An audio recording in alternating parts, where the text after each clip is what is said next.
So guys, ಇವಾಗ ನಾನು city bus stop ಕಡೆ ಹೋಗ್ತಾ ಇದ್ದೀನಿ. ಇಲ್ಲಿ ಬರೋದಿಲ್ಲ ಬಸ್ಸು, ನೀವು ಬೇಗ ಹೋಗಬೇಕು ಅಂದರೆ ಸಿಟಿ ಬಸ್ ಸ್ಟಾಪ್ ಹೋಗಿ, ಇಲ್ಲಿ ಆದರೆ ಲೇಟ್ ಆಗುತ್ತೆ ಅಂತ ಹೇಳಿದ್ರು. ಅಲ್ಲಿ ಕಂಟ್ರೋಲರ್ ಇರ್ತಾರಲ್ಲ ಅವ್ರಿಗೆ ಕೇಳಿದ್ದು ನಾನು. ಇವಾಗ ಸಿಟಿ ಬಸ್ ಸ್ಟಾಪ್ ಕಡೆ ಹೋಗ್ತಾ ಇದ್ದೀನಿ. ಇಲ್ಲಿಂದ ವಾಕೇಬಲ್ ಡಿಸ್ಟೆನ್ಸ್ ಅಂತ ಹೇಳಿದ್ದವರು. ಎಷ್ಟು ದೂರ ಇದೆ ನೋಡೋಣ ಬನ್ನಿ.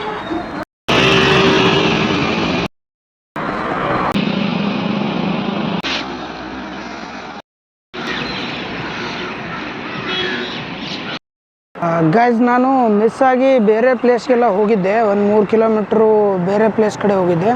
ಈ ಕಡೆಯಿಂದ ನಡ್ಕೊಂಡು ಬಂದು ಇವಾಗ ಇಲ್ಲಿ ನಿಂತ್ಕೊಂಡಿದ್ದೀನಿ. ಈ ಕಡೆ ಇರೋದು ಚಾಮುಂಡೇಶ್ವರಿ ಬೆಟ್ಟ, ಅಂದರೆ ಚಾಮುಂಡೇಶ್ವರಿ ದೇವಸ್ಥಾನ. ಇವಾಗ ನಾನು ಹೋಗ್ಬೇಕಾಗಿರೋದು ಚಾಮುಂಡೇಶ್ವರಿ ದೇವಸ್ಥಾನಕ್ಕಲ್ಲ, ಬಸ್ಗಾಗಿ ವೇಟ್ ಮಾಡ್ತಾಯಿದ್ದೀನಿ. ನೋಡೋಣ, ಬರಲಿ. ಬಸ್ ಬಂದ ತಕ್ಷಣ ಚಾಮುಂಡೇಶ್ವರಿ ಬೆಟ್ಟದ ಹತ್ರ ಹೋಗಿ ಸಿಗ್ತೀನಿ ನಿಮಗೆ ನಾನು.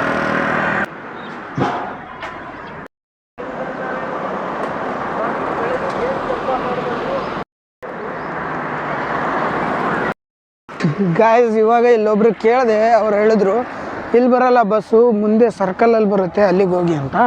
ನಾನು ಇಲ್ಲೂ ಬರ್ಬೋದು, ಇದು ಸರ್ಕಲ್ ಥರ ಇತ್ತಲ್ಲ, ಅದಕ್ಕೆ ಇಲ್ಲಿ ನಿಂತ್ಕೊಂಡಿದ್ದೆ. ಗೊತ್ತಿಲ್ಲ ಅಂದರೆ ಎಷ್ಟೆಲ್ಲ ಫಜೀತಿ ಆಗತ್ತೆ ನೋಡಿ.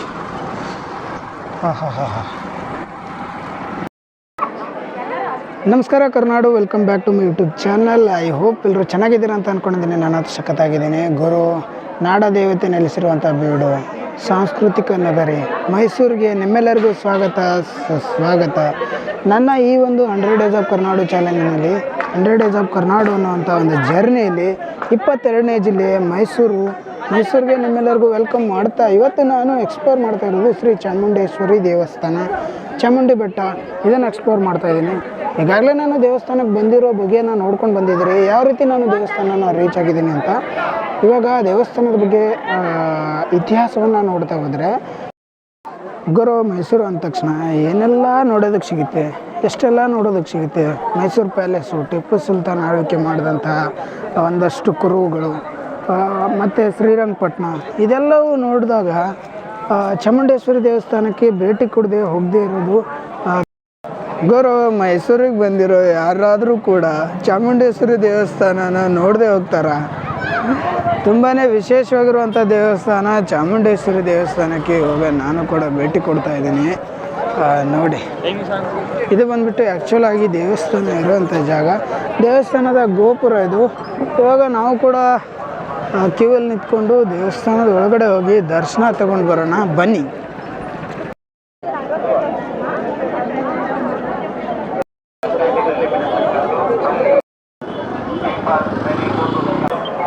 ಗುರು, ನಾನಿವಾಗ ದೇವಸ್ಥಾನದ ಮುಂದ್ಗಡೆನೇ ನಿಂತ್ಕೊಂಡಿದ್ದೀನಿ.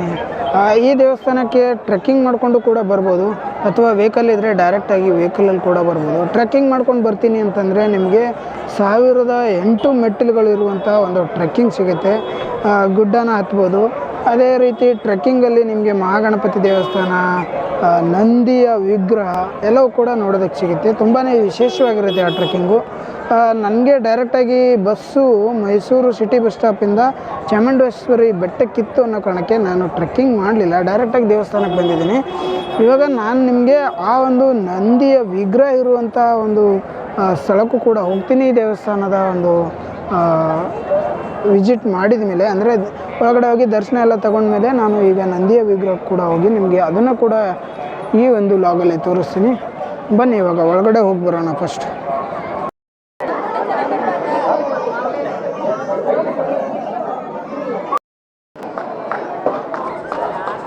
ಗುರು, ಇದು ಬಂದ್ಬಿಟ್ಟು ಮೈಸೂರಿಂದ 14 ಕಿಲೋಮೀಟ್ರ್ ಆಗುತ್ತೆ ಚಾಮುಂಡಿ ಬೆಟ್ಟ. ಚಾಮುಂಡಿ ಬೆಟ್ಟದಲ್ಲಿ ಚಾಮುಂಡೇಶ್ವರಿ ನೆಲೆಸಿದ್ರಿಂದ ಇದಕ್ಕೆ ಚಾಮುಂಡಿ ಬೆಟ್ಟ ಅಂತ ಹೆಸರು ಬರುತ್ತೆ. ಅದಕ್ಕಿಂತ ಮುಂಚೆ ಇದನ್ನು ಮಹಾಬಲ ಬೆಟ್ಟ ಅಂತ ಕರಿತಾ ಇರ್ತಾರೆ. ಮಹಾಬಲ ಬೆಟ್ಟ ಅಂತ ಇದನ್ನು ಸುಮಾರು ವರ್ಷಗಳ ಹಿಂದೆಯೇ ಕರ್ಕೊಂಡು ಬಂದಿದ್ದಾರೆ, ಸಾವಿರಾರು ವರ್ಷಗಳ ಹಿಂದೆಯಿಂದ ಕರ್ಕೊಂಡು ಬಂದಿದ್ದಾರೆ. ಆಮೇಲೆ ಇಲ್ಲಿ ಚಾಮುಂಡೇಶ್ವರಿ ನೆಲೆಸಿದ ಮೇಲೆ ಇದು ಚಾಮುಂಡಿ ಬೆಟ್ಟ ಆಗಿ ಹೆಸರು ಪಡ್ಕೊಳ್ಳುತ್ತೆ. 950ರ ಶಾಸನದ ಪ್ರಕಾರ, ಅಂದರೆ ಇತ್ತೀಚೆಗೆ ಸಿಕ್ಕಿರುವಂಥ 950ನೇ ಇಸ್ವಿಯ ಶಾಸನದ ಪ್ರಕಾರ ಇದು ಬಂದ್ಬಿಟ್ಟು ಮಹಾಬಲ ಬೆಟ್ಟ ಅಂತ ಕರಿತಾ ಇದ್ದರು ಆಗಿನ ಪೂರ್ವಜರು. ಮತ್ತು ಪ್ರಾರಂಭದ ಕೆಲವೊಂದಿಷ್ಟು ಸಾಹಿತಿಗಳಾಗಿರಲಿ, ಕೃತಿಗಳಾಗಿರಲಿ, ಅದರಲ್ಲೂ ಕೂಡ ಇದನ್ನು ಮಹಾಬಲ ಬೆಟ್ಟ ಅಂತ ಹೇಳ್ಬಿಟ್ಟು ಮೆನ್ಷನ್ ಮಾಡಿರೋದು. ಗುರು ಇದು ಬಂದ್ಬಿಟ್ಟು ಆ್ಯಕ್ಚುಲಾಗಿ ಶ್ರೀ ಮಹಿಷಾಸುರನ ಒಂದು ವಾಸಸ್ಥಾನ ಆಗಿತ್ತು. ಇಲ್ಲಿ ಸಾಕಷ್ಟು ಜನಕ್ಕೆ ಸಂಕಷ್ಟವನ್ನು ನೀಡ್ತಾ ಇದ್ದ, ತುಂಬಾ ಕಿರುಕುಳ ನೀಡ್ತಾ ಇದ್ದ. ಹಾಗೆ ಅಧಿದೇವತೆಗಳಿಗೆ ಸವಾಲನ್ನು ಹಾಕಿದ್ದ ಅಂತ ಹೇಳ್ಬಿಟ್ಟು ಅವನನ್ನು ಸಂಹಾರ ಮಾಡಬೇಕು ಅಂತ ಹೇಳ್ಬಿಟ್ಟು ಎಲ್ಲ ದೇವತೆಗಳು ಸೇರಿ ತೀರ್ಮಾನ ಮಾಡ್ತಾರೆ. ಸಂಹಾರ ಮಾಡಬೇಕು ಅಂತಂದಾಗ ಎಲ್ಲ ದೇವತೆಗಳು ತಮ್ಮ ತಮ್ಮ ಆಯುಧಗಳನ್ನು ಕೊಟ್ಟು ಚಾಮುಂಡೇಶ್ವರಿ ದೇವಿಯನ್ನು ಸಂಹಾರ ಮಾಡೋದಕ್ಕೆ ಕಳಿಸ್ತಾರೆ. ಆಗ ಚಾಮುಂಡೇಶ್ವರಿ ದೇವಿ ಬಂದು ಮಹಿಷಾಸುರನ ಸಂಹಾರ ಮಾಡ್ತಾಳೆ. ಮಹಿಷಾಸುರ ಅನ್ನುವಂಥ ರಾಕ್ಷಸನನ್ನು ಸಂಹಾರ ಮಾಡಿದ್ದಕ್ಕಾಗಿ ಈ ಒಂದು ಜಾಗಕ್ಕೆ ಮಹಿಷಾಸುರ ಅನ್ನುವಂತಹ ರಾಕ್ಷಸನನ್ನು ಸಂಹಾರ ಮಾಡಿ ಈ ಒಂದು ಜಾಗದಲ್ಲಿ ನೆಲೆಸ್ತಾಳೆ. ಅದಾದಮೇಲೆ ಇದನ್ನು ಚಾಮುಂಡಿ ಬೆಟ್ಟ, ಚಾಮುಂಡೇಶ್ವರಿ ದೇವಸ್ಥಾನ ಅಂತ ಪೂಜೆ ಮಾಡೋದಕ್ಕೆ ಸ್ಟಾರ್ಟ್ ಮಾಡ್ತಾರೆ. ಗುರು ಈ ಒಂದು ಚಾಮುಂಡಿ ಬೆಟ್ಟ ಬಂದ್ಬಿಟ್ಟು ಸಮುದ್ರ ಮಟ್ಟಕ್ಕಿಂತ ಸುಮಾರು 3400ಕ್ಕಿಂತಲೂ ಹೆಚ್ಚು ಅಡಿ ಎತ್ತರದಲ್ಲಿದೆ ಅಂತ ಹೇಳಲಾಗುತ್ತೆ. ಅಷ್ಟೊಂದು ದೊಡ್ಡ ಬೆಟ್ಟ ಇದು. ಬೇರೆ ಬೇರೆ ಹೆಸರುಗಳಿಂದ ಕರೆಸ್ಕೊಳ್ತಾ ಇದ್ದಂತಹ ಬೆಟ್ಟ ಚಾಮುಂಡಿ ಬೆಟ್ಟ ಆದ ರೀತಿ ನೀವೆಲ್ಲರೂ ಈಗ ತಿಳ್ಕೊಂಡ್ವಿ. ಅದಾದಮೇಲೆ ಚಾಮುಂಡಿ ಬೆಟ್ಟಕ್ಕೂ ಮತ್ತು ಮೈಸೂರು ಅರಸರಿಗೂ ಇರುವಂತಹ ಸಂಬಂಧ ಏನು ಅಂತ ನೋಡೋಣ. ಮೈಸೂರು ಅರಸರಿಗೆ ಸಂತಾನವು ಪ್ರಾಪ್ತಿ ಆಗಬೇಕು ಅಂತ ಹೇಳ್ಬಿಟ್ಟು ಚಾಮುಂಡೇಶ್ವರಿ ದೇವಿಯಲ್ಲಿ ಹರಕೆಯನ್ನು ಕಟ್ಕೋತಾರೆ, ಕೋರಿಕೆಯನ್ನು ಇಟ್ಕೋತಾರೆ. ಇದಾದಮೇಲೆ ಕೆಲವೊಂದಿಷ್ಟು ಸಮಯ ಕಳೆದ ಮೇಲೆ ಮೈಸೂರು ಅರಸರ ಸಂತಾನ ಪ್ರಾಪ್ತಿ ಆಗುತ್ತೆ. ಅವರ ಒಂದು ವಂಶಾವಳಿ ಬೆಳೆಯುತ್ತೆ. ಒಡೆಯರ ಸಂಸ್ಥಾನ ಬೆಳೆದ ಒಂದು ಕಾರಣಕ್ಕಾಗಿ ಈ ದೇವತೆಯನ್ನು ತುಂಬಾ ಗೌರವಾರ್ಥವಾಗಿ ಪೂಜೆ ಮಾಡ್ತಾ ಬರ್ತಾರೆ. ಆಮೇಲೆ ಮೈಸೂರು ಸಂಸ್ಥಾನದ ರಾಜರಿಗೂ ಯದು ವಂಶದ ರಾಜರಿಗೂ ಮತ್ತು ಈ ಒಂದು ದೇವಸ್ಥಾನಕ್ಕೂ ತುಂಬಾ ಅವಿನಾಭಾವ ಸಂಬಂಧ ಉಂಟಾಗ್ತಾ ಹೋಗುತ್ತೆ. ಆಮೇಲೆ ಈ ಒಂದು ದೇವಸ್ಥಾನವನ್ನು ಇಂಪ್ರೂವ್ ಮಾಡೋದಕ್ಕೆ ಸ್ಟಾರ್ಟ್ ಮಾಡ್ತಾರೆ. ಮೈಸೂರಿನ ಅರಸರು ದೇವಸ್ಥಾನ ಕಟ್ಟಿ ಆಮೇಲೆ ಈ ಒಂದು ಜಾಗನ ಇಂಪ್ರೂವ್ ಮಾಡ್ತಾರೆ, ಜನ ಎಲ್ಲ ಭೇಟಿ ಕೊಡೋ ರೀತಿ. ಬೆಟ್ಟ ಗುಡ್ಡಗಳಿಂದ ಕೂಡಿದ್ದಂಥ ದೇವಸ್ಥಾನಕ್ಕೆ ಜನ ಬರೋದಕ್ಕೆ ಕಷ್ಟ ಆಗುತ್ತೆ ಅಂತ ಹೇಳ್ಬಿಟ್ಟು ಮೆಟ್ಟಿಲುಗಳನ್ನು ನಿರ್ಮಾಣ ಮಾಡ್ತಾರೆ. 1008 ಮೆಟ್ಟಿಲುಗಳನ್ನು ನಿರ್ಮಾಣ ಮಾಡಿದ್ದಾರೆ. ಅದನ್ನು ಕೂಡ ನೀವು ಟ್ರೆಕ್ಕಿಂಗ್ ಮಾಡ್ಕೊಂಡು ಬರ್ಬೋದು. ಬರ್ತಾ ದಾರಿಯಲ್ಲಿ ನಂದಿಯ ವಿಗ್ರಹ ಒಂದೇ ಕಲ್ಲಿನಲ್ಲಿ ಕೆತ್ತಿರೋದು, ಮತ್ತು ಮಹಾಗಣಪತಿ ದೇವಸ್ಥಾನ, ಹಲವಾರು ಒಂದಷ್ಟು ಪಾಯಿಂಟ್ಗಳನ್ನು ನಿರ್ಮಾಣ ಮಾಡ್ತಾರೆ. ಜನಕ್ಕೆ ಬರೋದಕ್ಕೆ ಈಸಿ ಆಗಲಿ ಮತ್ತು ಅಲ್ಲಲ್ಲಿ ನಿಂತ್ಕೊಂಡು ಬರಲಿ ಅಂತ ಅನ್ನೋ ಕಾರಣಕ್ಕೂ ಎರಡೂ ಕಾರಣಗಳನ್ನು ಇಟ್ಕೊಂಡು ಆ ರೀತಿ ನಿರ್ಮಾಣ ಮಾಡ್ತಾರೆ ಮೆಟ್ಟಿಲುಗಳನ್ನು. ಆಮೇಲೆ ಚಾಮುಂಡೇಶ್ವರಿಯ ದೇವಿ ಹೆಸರಲ್ಲಿ ಇವತ್ತಿಗೂ ಕೂಡ ನಾವು ನೋಡ್ತೀವಿ ದಸರಾ ನಡೆಯುತ್ತೆ.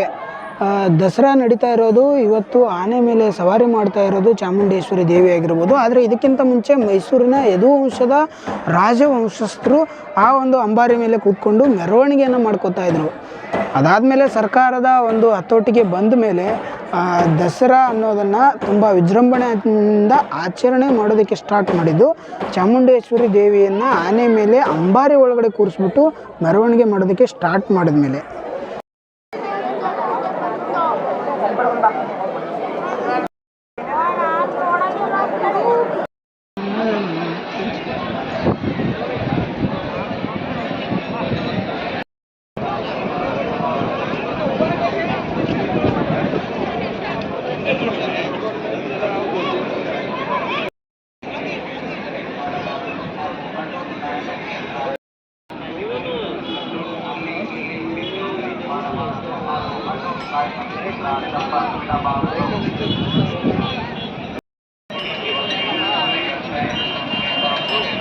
ಗುರು ಮೈಸೂರಿನ ಫೇಮಸ್ ಆಗಿರುವಂಥ ಪ್ಲೇಸಸ್ಗಳಲ್ಲಿ ಈ ಒಂದು ಪ್ಲೇಸ್ ಕೂಡ ತುಂಬಾ ಫೇಮಸ್ ಆಗಿದೆ.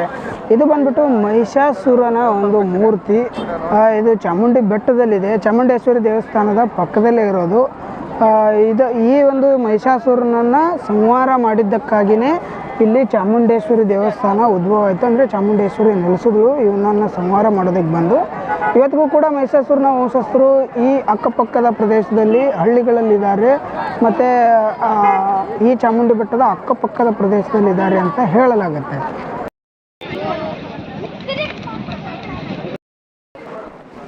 ಗುರು ಇಷ್ಟೊತ್ತು ನಾವು ದೇವಸ್ಥಾನನ ನೋಡ್ಕೊಂಡ್ವಿ, ಚಾಮುಂಡೇಶ್ವರಿ ಅಮ್ಮನ ಬಗ್ಗೆ ತಿಳ್ಕೊಂಡ್ವಿ. ಇವಾಗ ನಾನು ನಂದಿಯ ವಿಗ್ರಹವನ್ನು ತೋರಿಸ್ತೀನಿ ಅಂತ ಹೇಳಿದ್ದೆ ನಿಮಗೆ. ನಂದಿಯ ಏಕಶಿಲಾ ಮೂರ್ತಿ ಅದು, ಅದನ್ನು ನೋಡೋದಕ್ಕೆ ಹೋಗೋಣ ಇವಾಗ. ಗುರು ಇವಾಗ ನನ್ನ ಹಿಂದ್ಗಡೆ ಕಾಣ್ತಾ ಇರೋದು ಚಾಮುಂಡೇಶ್ವರಿ ದೇವಸ್ಥಾನಕ್ಕೆ ಹೋಗುವಂಥ ದಾರಿ. ಅಲ್ಲಿಂದ ಈ ಕಡೆ ಲೆಫ್ಟ್ ತೊಗೊಂಡ್ರೆ ಚಾಮುಂಡೇಶ್ವರಿ ದೇವಸ್ಥಾನ. ಇವಾಗ ನಂದಿಯ ಒಂದು ಏಕಶಿಲಾ ಮೂರ್ತಿ ಇರೋದು ಈ ಕಡೆಯಿಂದನೂ ಕೂಡ ದೇವಸ್ಥಾನಕ್ಕೆ ಬರ್ಬೋದು. 1008 ಮೆಟ್ಟಿಲುಗಳಿವೆ ಅಂತೆ. ಅದನ್ನು ಹತ್ಕೊಬರಬೇಕು. ಸುಮಾರು 1 ಗಂಟೆ ಟ್ರೆಕ್ಕಿಂಗ್ ಮಾಡಿದ್ರೆ ದೇವಸ್ಥಾನನ ಈ ಒಂದು ರೂಟಿಂದನೂ ರೀಚ್ ಆಗ್ಬೋದು. ಗುರು ಹಂಗೆ ನಾವು ನಂದಿಯ ಏಕಶಿಲಾ ಮೂರ್ತಿ ನೋಡೋಕೆ ಹೋಗ್ಬೇಕಾದ್ರೆ ದಾರಿಲಿ ಆಂಜನೇಯನ ದೇವಸ್ಥಾನ ಕೂಡ ಇದೆ. ಚಿಕ್ಕದಾಗಿ ಆಂಜನೇಯನ ದೇವಸ್ಥಾನ ಮಾಡಿದ್ದಾರೆ. ಬರೋವಂಥ ಭಕ್ತರು ಆಶೀರ್ವಾದ ಪಡ್ಕೊಳ್ಳಿ ಅಂತ.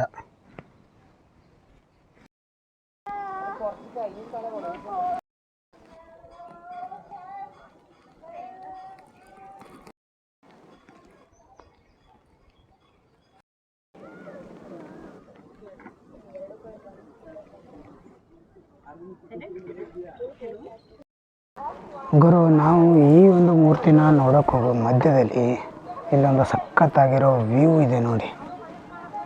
ಮೈಸೂರು ಕಾಣುತ್ತೆ ಇಲ್ಲಿಂದ. ಹ್ಯೂಜ್ ಸಿಟಿ ಅಪ್ಪ ಮೈಸೂರು ಅಂತ ನಂಬೋಕೆ ಆಯ್ತಿಲ್ಲ ನಂಗಂತೂ.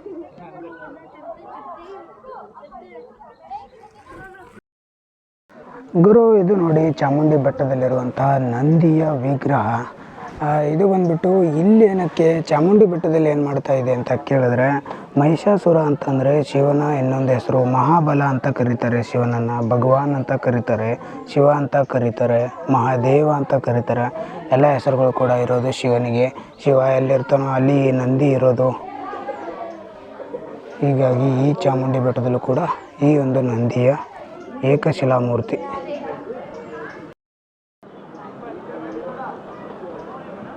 ಗುರು ಬರುವಾಗ ಗೊತ್ತಾಗ್ದೇನೆ ಡೈರೆಕ್ಟಾಗಿ ಬೆಟ್ಟಕ್ಕೆ ಹೋಗಿದ್ದೀನಿ, ಅಂದರೆ ಚಾಮುಂಡೇಶ್ವರಿ ದೇವಸ್ಥಾನಕ್ಕೆ.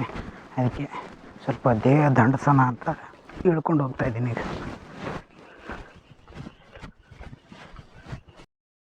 ಗುರು ಈಗ ನಾನು ಆಲ್ಮೋಸ್ಟ್ ಅಲ್ಲಿ ಕೆಳಗಡೆ ಬಂದಿದ್ದೀನಿ. ಇನ್ನೊಂದು ಸ್ವಲ್ಪ ಇದೆ ಅಷ್ಟೇ. ಇನ್ನೊಂದು 10 to 15 ಮೆಟ್ಲಿಸ್ ಇರ್ಬೋದು ಅಷ್ಟೇ. ಬನ್ನಿ ಪೂರ್ತಿ ಹೊರಗಡೆ ಹೋಗ್ತೀನಿ. ಹೊರಗಡೆ ಹೋಗಿ ಸಿಗ್ತೀನಿ. ಎಂಟ್ರೆನ್ಸ್ ಹೇಗಿದೆ ಅಂತ ಗೊತ್ತಾಗುತ್ತೆ.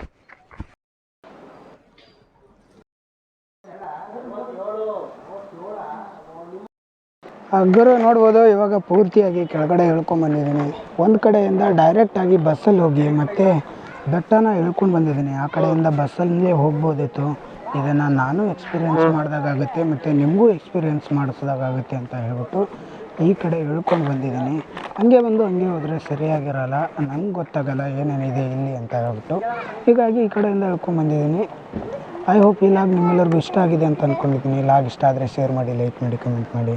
ನಿಮಗೋಸ್ಕರ ಮತ್ತೆ ಒಳ್ಳೊಳ್ಳೆ ಲಾಗ್ಸು ಬರ್ತಾನೆ ಇರುತ್ತೆ.